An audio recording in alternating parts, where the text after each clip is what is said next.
Well, today is Tuesday, February 17th, 2026. I'm Brittany Noble, and here's what's coming up on the breakdown.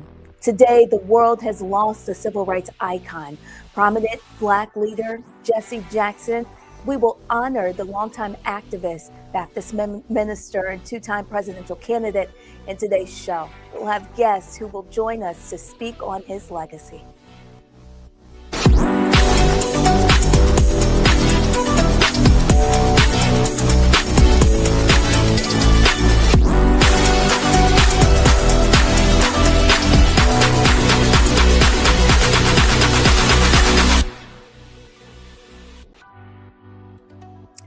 Well, Reverend Jesse Jackson Sr., the longtime civil rights activist, has died at the age of 84. He was a Baptist minister, politician, and protege of Martin Luther King Jr. Jackson was at the motel in Memphis, Tennessee, when King was assassinated back in 1968. Though that tragedy shaped him, it did not stop his fight for equal rights. Jackson went on to start the People United to Save Humanity, PUSH, back in 1971. PUSH worked to improve economic conditions of Black communities. In 1984, he launched a presidential campaign challenging Ronald Reagan. He finished third for the Democratic nomination. Jackson founded the National Rainbow Coalition in 1984 during his first campaign. PUSH and Rainbow Coalition merged in 1996. The organization advocated for social programs, voting rights, and affirmative action. Jackson put in his second presidential bid back in 1988. From 1990 to 1996, he served as a shadow senator in Washington, D.C. Jackson was diagnosed with Parkinson's disease in 2017 and hospitalized with COVID back in 2021. The cause of his death has not officially been released just yet. Jackson is survived by his wife and his 6 children. Well, today we remember Jackson for the tireless work he put in to build community and change. He stood with Bishop William Barber II a few years ago in a crowd full of people comparing the difference to movements back then to now. Just take a listen. I was glad to be on the summer march in 1965 and the summer march last week between Georgetown and Austin. The difference between now and then is that we were moral independence party. We lost the vote. They couldn't run the Nixon Johnson without salvation in that march. Came to our rescue. Took the heat. First penny gave to Edward Nixon, Republican. Second he gave to Dr. King. We crossed party lines to make real sense. One thing I know now is that we're not the integral party. We're the base to black and brown people. Black and brown people. The base. The party. Of the party. Not the bottom. Not the bottom. Foundation. Foundation. As long as we end up, that's where you start from. The reason why Ms. Pelosi should be here today, Schumer should be here today, and Biden should be here today. All right. Because if we lose, they lose. That's right. That's right. Agreed. We lose. We lose. Democracy loses. Democracy. We lose. Democrats lose. We lose. The nation loses.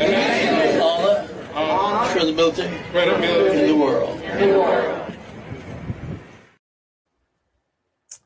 Well, joining me now, we have Brandon Pope. He is a Black journalist and the host of WBEZ's podcast, Making Jesse Jackson, which explored Reverend Jackson's life, rise, influence, and controversies. Brandon, we want to thank you for joining us again on The Breakdown. Hey, good to be here, Brittany, on a sad occasion. Yes, indeed. You spent significant time researching Reverend Jackson's story through Making Jesse Jackson. When you heard that he had passed, what was your immediate reaction?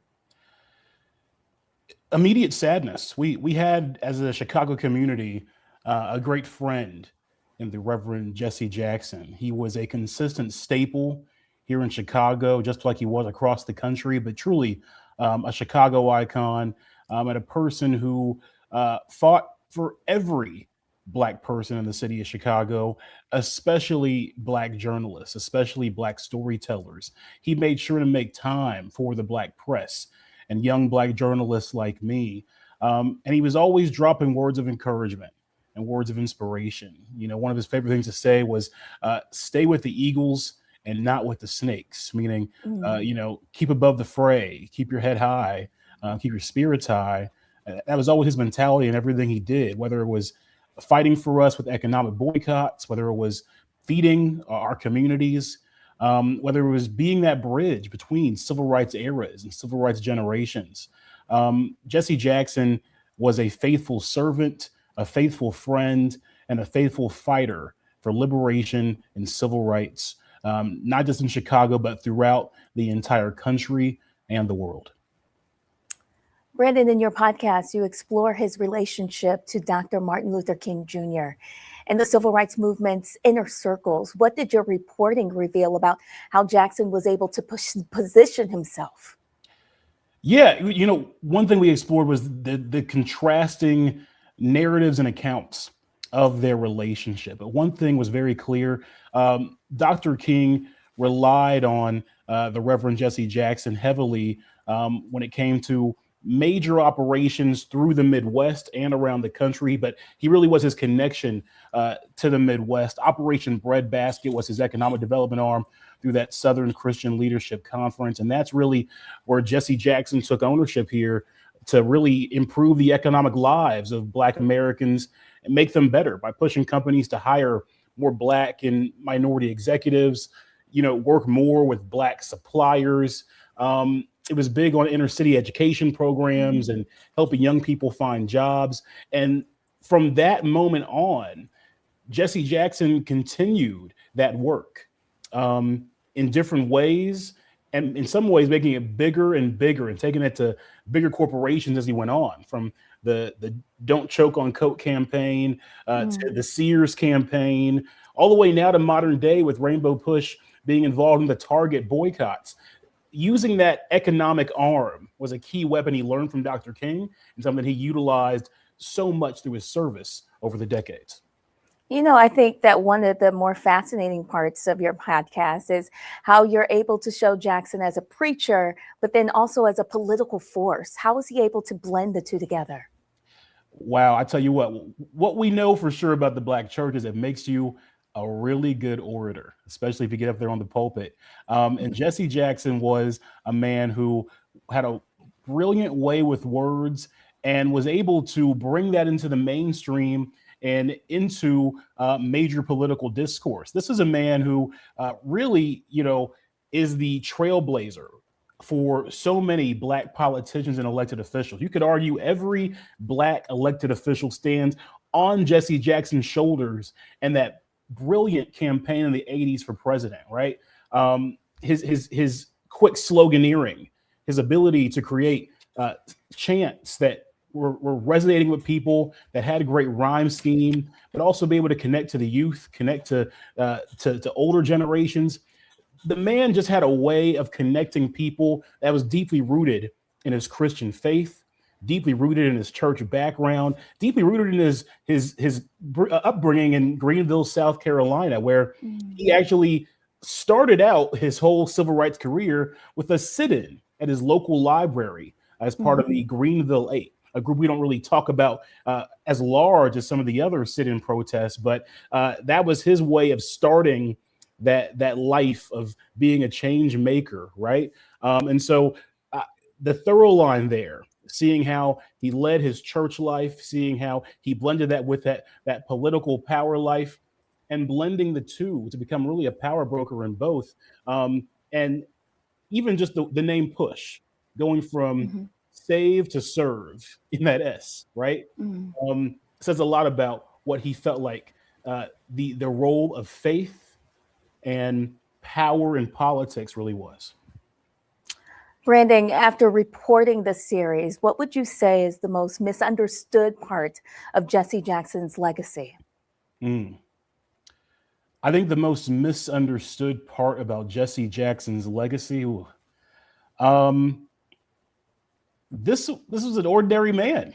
I guess that's the big thing, right? I think it's easy for us to lionize and kind of Santa Claus our historical figures in a sense. I think that does them a disservice. The Reverend Jesse Jackson was a father. He was a friend. He was a flawed man. He was an imperfect man. But he was staunch in his belief for economic opportunity for all people. He was staunch in his belief that, if multiple generations and races come together and build coalitions like that famous Rainbow Coalition, that we as a people together can have progress.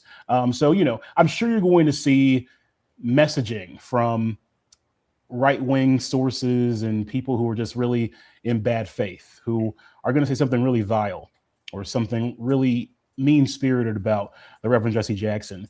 It's just important to remember he was a unifier, not a divider. He was a man who, was unapologetic about his love for Black people, was also unapologetic about his love for the American people and America overall. He was a radical figure for justice. And I hope that we take this moment. I was blessed to have known the Reverend Jesse Jackson and have great conversations with him. It's important that we hold on to our elders, listen to them, talk to them, hear their stories now, so that we can take those lessons with us going forward, because we still have so many fights ahead of us. Brandon, tell us a little bit more about some of those conversations that you had with him. Look, the great Reverend Jesse Jackson, anyone who's a Chicago journalist or reporter who has had the opportunity to speak with the Reverend Jesse Jackson understands how much reverence he has and respect he has for what we do. And he made that very clear from the first time I met him. I was a young reporter in the city, 25 years old. I got to meet this man, and of course, I'm intimidated. I'm nervous. I'm shaking, right? This is an icon, a giant. He grabbed my hand warmly and firmly and said, "I am so honored to be here with you." And that right there shook me. You're honored to be with me? A 25-year-old, fresh-eyed journalist of the city of Chicago, a blip on the radar, but I was no blip to him, and nobody really was. It just really spoke to who he was as a person, right? And we had a lot of fun chats, and obviously, as he got older, it was much harder to have conversations with him as his condition worsened. But you could see it in the eyes when you saw him, right? That warmth, that spark, that life, the love he has for his people. It's exuberant, it's infectious, and it's going to be missed. Brandon Pope, journalist and host of WBEZ's podcast, Making Jesse Jackson. Thank you so much for joining us today on The Breakdown and telling us about your relationship with Reverend Jesse Jackson Sr. My pleasure. Thank you. Brandon Pope, thank you. We will be back with much more on the life and legacy of Reverend Jesse Jackson Sr. Stay with us. You're watching The Breakdown.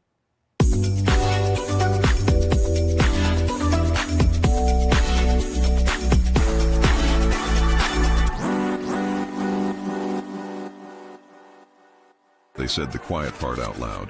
Black votes are a threat, so they erased them. After the Supreme Court gutted the Voting Rights Act in 2013, Republican legislatures moved fast. New voter ID laws, polling place shutdowns, purges of black voters from the rolls. Trump's Justice Department didn't stop it, they joined in. In 2018, his DOJ backed Ohio's voter purge system, a scheme that disproportionately erased black voters. Their goal, erase black votes and political power. Yeah, that happened. These are the kinds of stories that we cover every day on Roland Martin Unfiltered. Subscribe on YouTube and download the Black Star Network app. Support fact-based independent journalism that centers African Americans and the issues that matter to our community.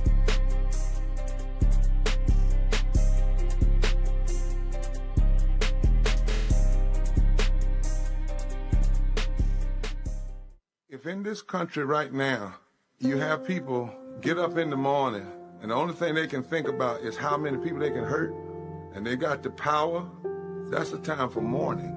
For better or worse, what makes America special, it's that legal system that's supposed to protect minorities from the tyranny of the majority.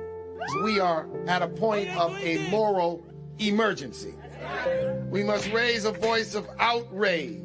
We must raise a voice of compassion.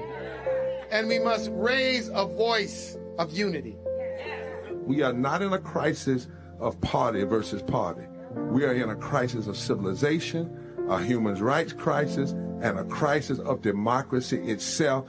And guess what? You've been chosen to make sure that those that would destroy, those that would hate, don't have the final say, and they don't ultimately win.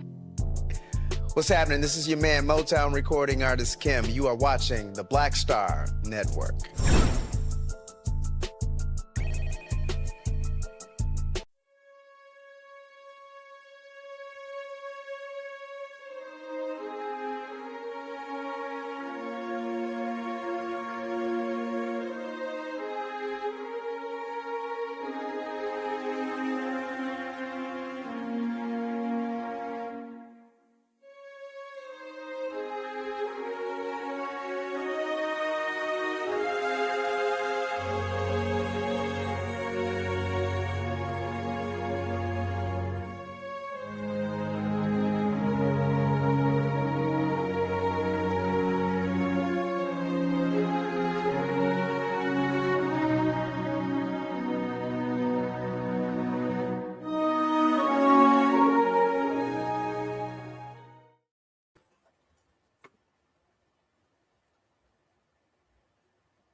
Presidents of the United States of America.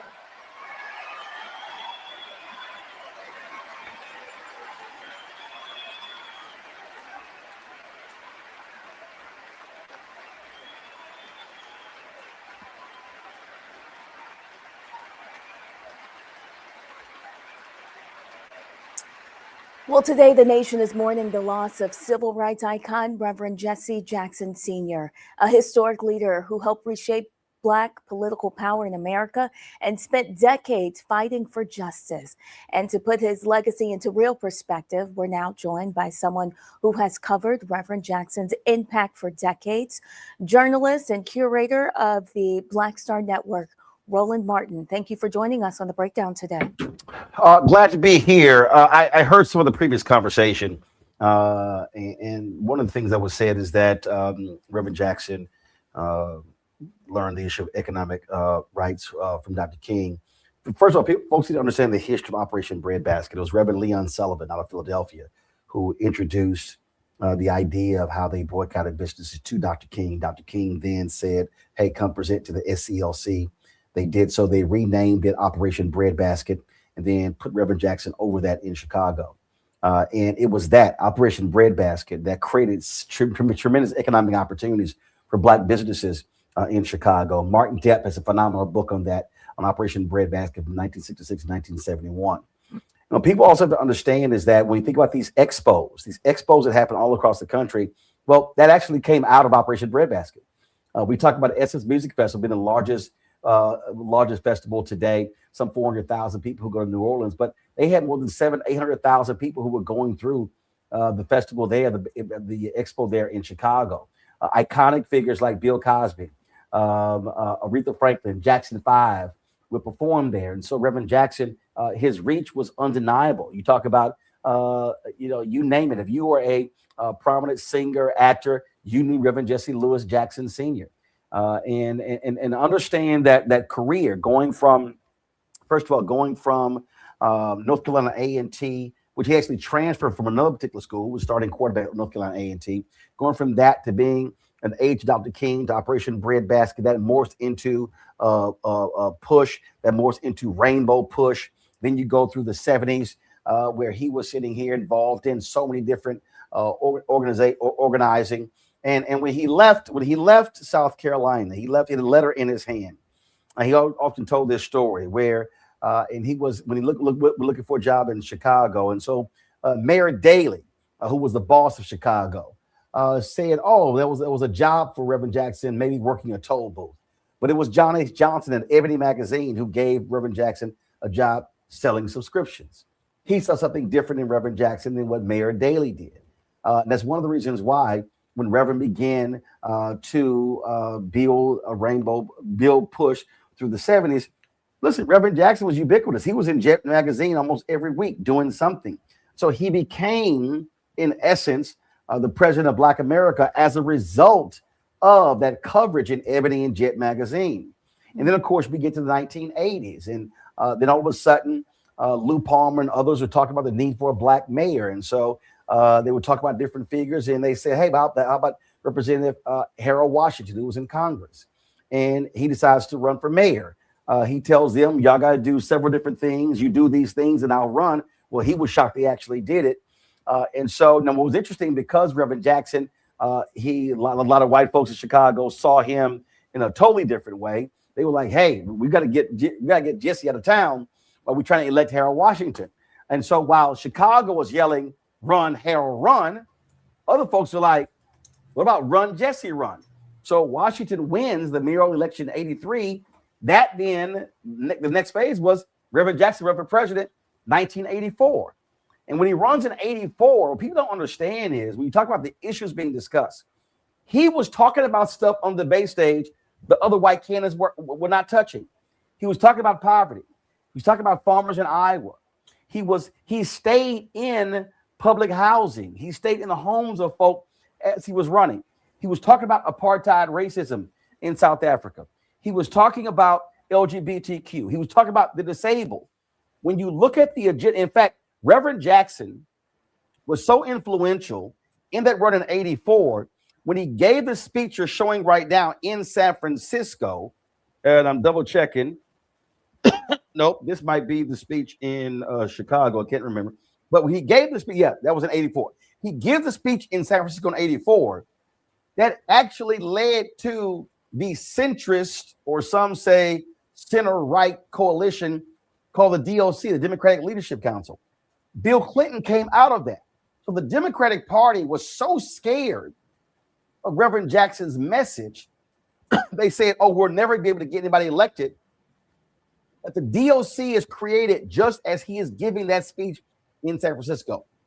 4 years later, Dukakis runs. 4 years later, Bill Clinton runs as a DOCer, but it was Reverend Jackson they were scared of. Now, what's crazy is if you go forward 15, 20 years, the very issues that Reverend Jackson was championing became cornerstones of the Democratic Party. So then you go to 88. He runs, comes in second to Michael Dukakis. They recognize that, wait a minute, Reverend Jackson has all this enthusiasm, all the support. Why is it wasn't reflected in the voting populace? So what then happens? They change the rules. Now, why is that important? The Democrats for the longest had winner take all. So you win the state, you win all the delegates. Doesn't matter how many other votes you got. Reverend Jackson with Ron Brown, who became chair of the Democratic National Committee, late Dr. Ron Walters, they then changed the rules. Why is that important? If they did not do in 1988, there is no President Barack Obama. If you go to 2008, Hillary Clinton actually wins the large states. Hillary Clinton won Pennsylvania. She won Ohio. She won Texas. She won California. So had the rules been in place in 2008 that were in 88, there is no President Barack Obama. So that's political. But the economic, the education, the runs in 84 and 88, he had coattails, meaning there were black people all across the South, North Carolina, South Carolina, Tennessee, Georgia, Florida, Alabama, Mississippi, Texas, Arkansas, that were elected to office, sheriffs, city councils, county commissioners, school boards, state reps, state senators, because Reverend Jackson ran. So Run, Jesse, Run actually morphed into Run, Black America, Run. And so I think too many of us really underestimate the influence, and even beyond the influence of that. Reverend Jackson was massive in pop culture, appearing on Sesame Street, appearing on SNL, been a part of many skits, music, movies, documentaries, giving the eulogy at the funeral of Jackie Robinson. I mean, we can go on and on and on This is a towering, iconic figure, and his role, his impact cannot in any way be minimized. Well, Roland, the reactions are coming in, and I want to share some of them with you. Reverend Al Sharpton just put this out on X this morning. He says, "My mentor, Reverend Jesse Jackson, has passed. I just pray with his family by phone. He was a consequential and transformative leader who changed this nation and the world. He shaped public policy and changed laws. He kept the dream alive and taught young children from broken homes like me that we don't have broken spirits." Also, Attorney Ben Crump has responded saying, "We are heartbroken by the passing of Jesse Jackson, a towering icon of the civil rights movement and a dear friend. From marching with Martin Luther King Jr. to founding the Rainbow Push Coalition and running historic presidential campaigns, Reverend Jackson never stopped pushing America to live up to its promise. He empowered millions to declare, 'I am somebody,' and expanded the path for leaders of color in politics and public life." Senator Joyce Beatty said this: "Today, our nation mourns the loss of Reverend Jesse Louis Jackson Sr., a towering figure in the fight for justice, voting rights, and human dignity. Reverend Jackson was a moral voice for the voiceless, a fearless advocate for the poor and marginalized, and a champion for civil and human rights here at home and around the world. I've been honored to know him personally, to walk beside him, to march with him, and to stand with him in continuing struggle for justice. From my earliest years to the night he stood by me during my first election to Congress and throughout the years since, Jesse was a great friend and advisor who will always remain in my heart.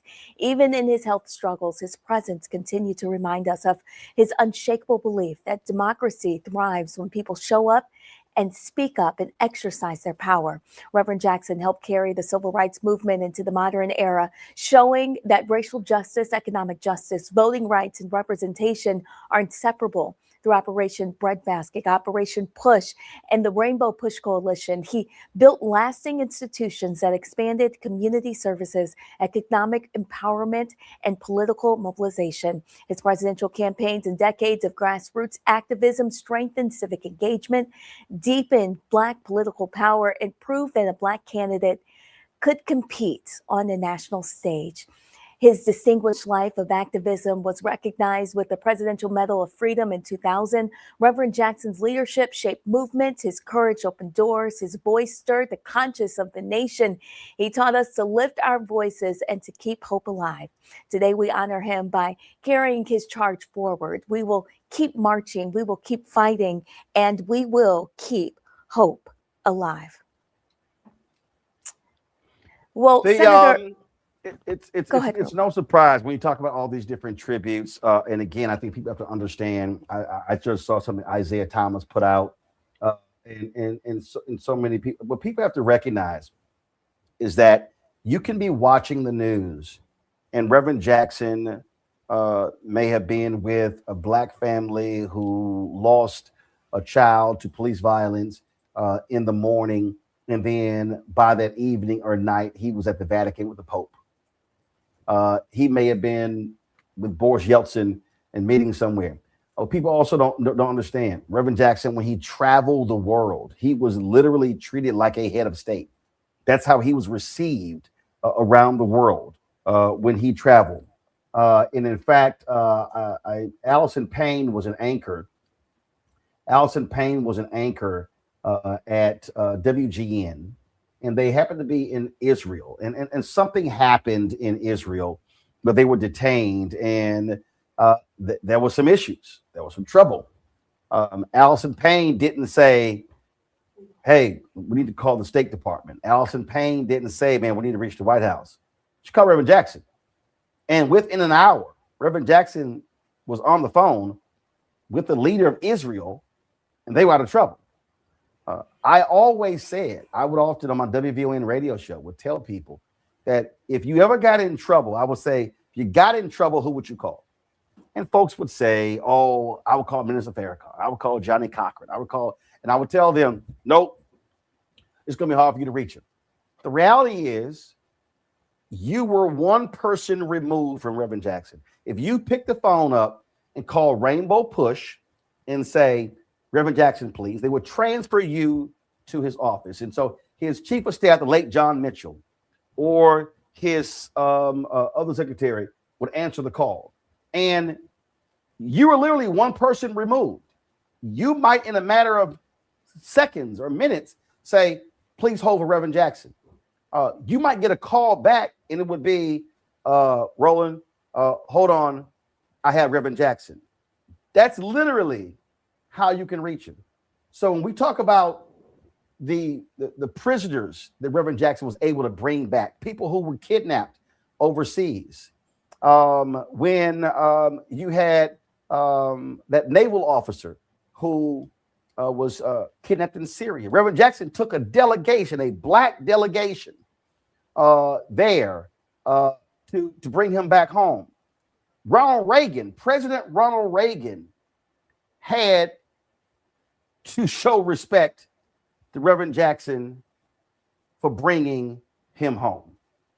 And so we're talking about a level of influence that is unmatched. When we talk about prominent, not Black American figures, prominent American figures in the second half of the 20th century, there's without a doubt Reverend Jackson is on that list, and not at the bottom of that list.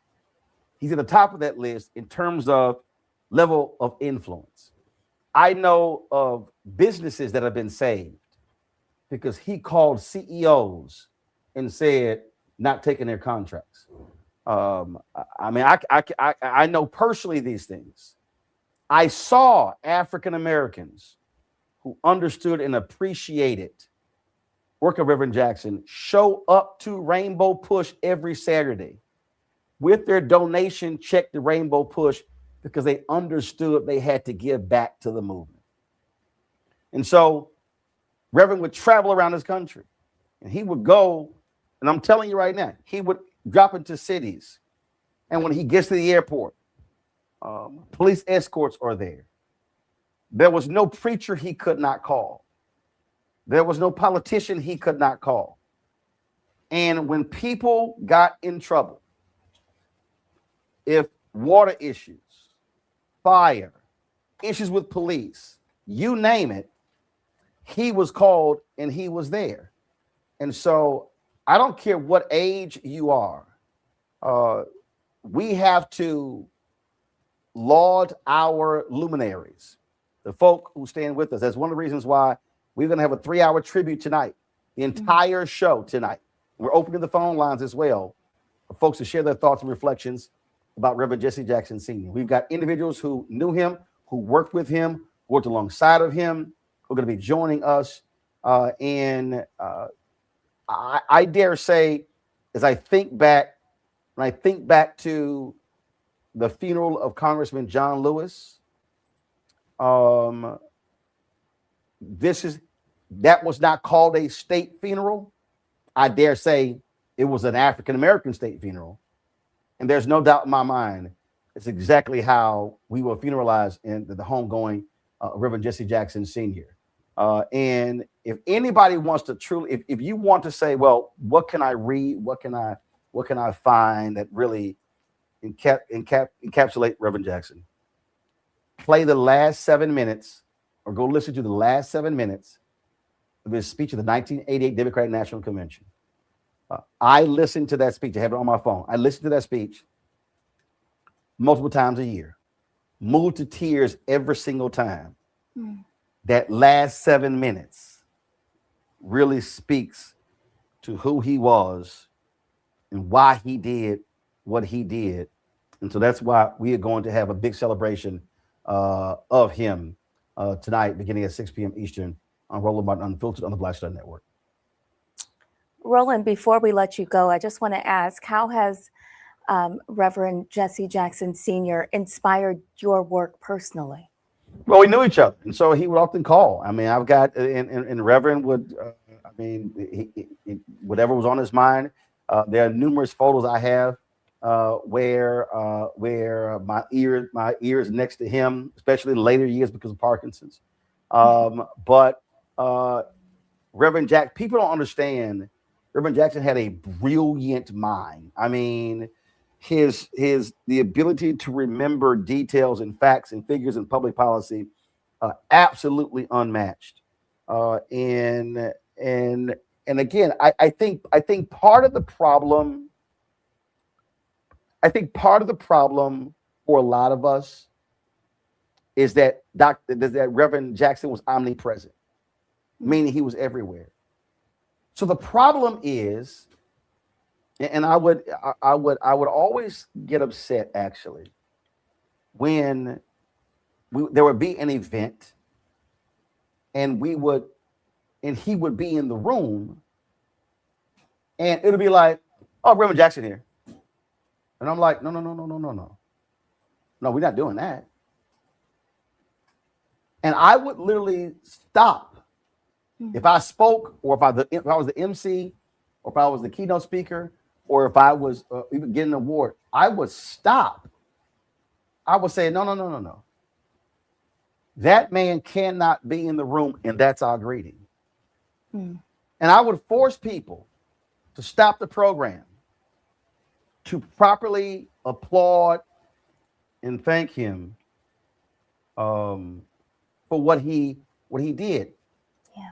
When a person is so familiar, that's what we do. It's like, oh, that's so and so.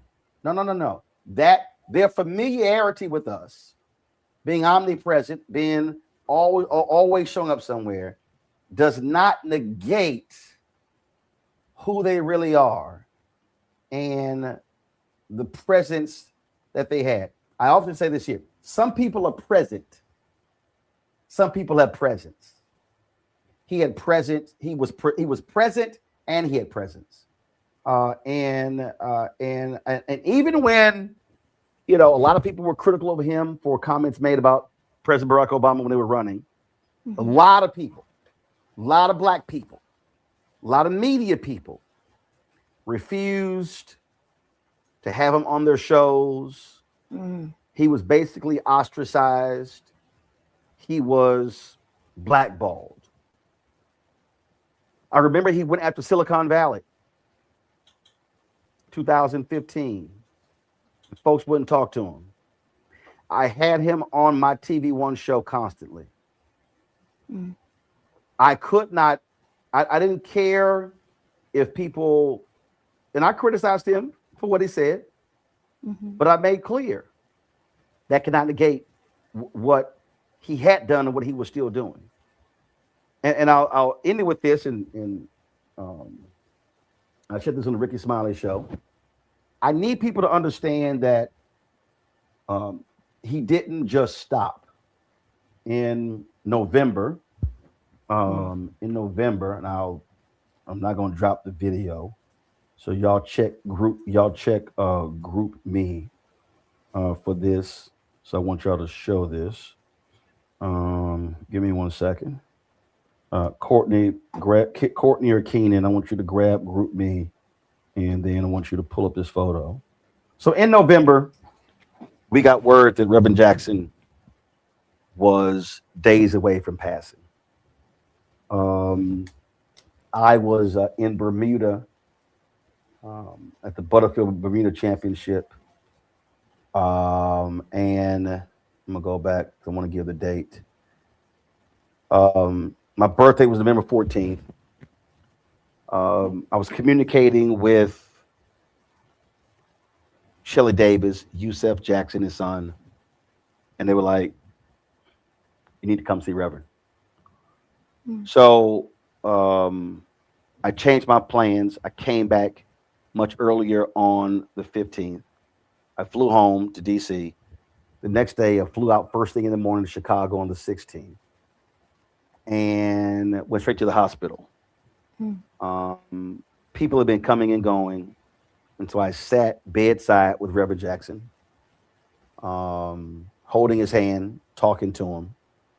And as we're sitting there, the others in the room, and we're talking about the Target boycott and protest, whatever. Then Reverend Jackson goes, he says, Coke. Now, mind you, he had not eaten or drinking. They were his throat was extremely parched. And they only wanted him drinking water. He didn't want water. He wanted Coke. So Yusef was like, just get a man Coke. Just get a man Coke. Just get a man Coke. So he's drinking Coke. And we're talking just about stuff. And then Reverend begins to talk. Now, mind you, it was very difficult for him to talk because of Parkinson's. It was very difficult now mind you, remember, his brain is still functioning.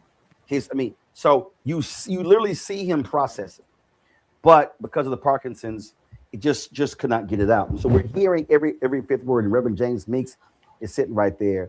And Yusef was like, Daddy, what are you saying? We can't understand you. And Meeks is like, hold on. He said, I know exactly where he's going. And he starts saying preachers. He says Friday. He says plan. He says feeding the hungry. He starts talking about voting. Here's this man, body is shutting down, beginning the transition to become an ancestor. And he was still fixated on doing some work. So when y'all had that photo, y'all can pull it up. That was from that day, November 16th. And he's literally sitting there, and people are coming and going. So I step out, and I go to the family room, and we're all there talking. And they say, Roland, Reverend's calling you. So I go back in. We talk, and I come back out. Somebody else come out. I want them to have a chance to sit down, talk to them. I go back to the family room. Hey, Roland, Reverend's calling. So this happened like 5 times. And they start laughing. It's like, you can go ahead and stay in there. Reverend's going to keep calling you. So at one point, his daughter, Jackie, we hugged real tight. And she said, please keep talking to my daddy. That's what's keeping him alive. And what happened was all of these people who were coming by and who were calling, and they were concerned, well, the Reverend's getting tired, so let him rest. But what happened was all of that energy actually revived him. The doctors, so I left that Sunday. Like the next day, the doctors were like, we can't explain what the heck is going on. And absolutely, it was prayer. But what they didn't understand is that all of these people who were coming by, who were calling, who were visiting him, it brought him back to life. And in fact, the crazy thing is, I was just looking at the message. 1 second. Shelly sent on November 24th, Rev is scheduled to be discharged tomorrow to the Clare Retirement Residence, downtown Chicago, not far from Northwestern Hospital, where he's been for the past week. The doctors were like, but it was the people. So here he was in November, still talking about doing the work. And that's what people need to understand who this man was. And so that's what we're going to celebrate tonight on Roland Martin Unfiltered. These were some photos that Reggie Cunningham took at the CBC swearing in on January 3rd, 2023. There's so many different photos, and of course, my favorite one is it's on my Instagram page at the Tulsa 100th anniversary of the Tulsa Race Massacre, the commemoration, where we were right in front of the church, and Reverend walked up, and his head is pressed against my head, and both of us are smiling. So loved him dearly, appreciate his work, and really think back on the special relationship that we had and shared. And absolutely, he will be missed by millions across the world, including me. Roland, thank you so much for opening up and sharing your relationship with Reverend Jesse Jackson Sr. Of course, Roland will have a special 3-hour Roland Martin Unfiltered happening tonight, where he will be honoring the life and legacy of Reverend Jesse Jackson Sr. Roland, thank you so much. Thanks a lot. I also, before I let you go, I want to just share this post on X from former President Barack Obama. He says, Michelle and I are deeply saddened to hear about the passing of a true giant, the Reverend Jesse Jackson. We will always be grateful for Jesse's lifetime of service and the friendship our family share. We stood on his shoulders. We send our deepest condolences to the Jackson family and everyone in Chicago and beyond who knew and loved him. And folks, if you like the work that we're doing here at the Black Star Network, understand your support is absolutely critical to what we do. Please support us via Cash App using the Stripe code in the bottom left-hand corner. There it is right there. You can also help us out with credit cards. Please use the same thing. PayPal's are Martin Unfiltered. Venmo's RM Unfiltered. Zelle at RolandSMartin.com. Rolling at RolandMartinUnfiltered.com. If you're old school, that's all right. Please send in checks and money orders payable to Roland Martin Unfiltered, P.O. Box 57196 in Washington, D.C. 20037-0196. Our goal is to raise $1 million by December 31st, and we certainly appreciate your support. That does it for us today on The Breakdown. Again, Roland Martin Unfiltered, that special 3-hour special happening tonight from 6 to 9 Eastern on the life and legacy of Reverend Jesse Jackson Sr. Have a great day.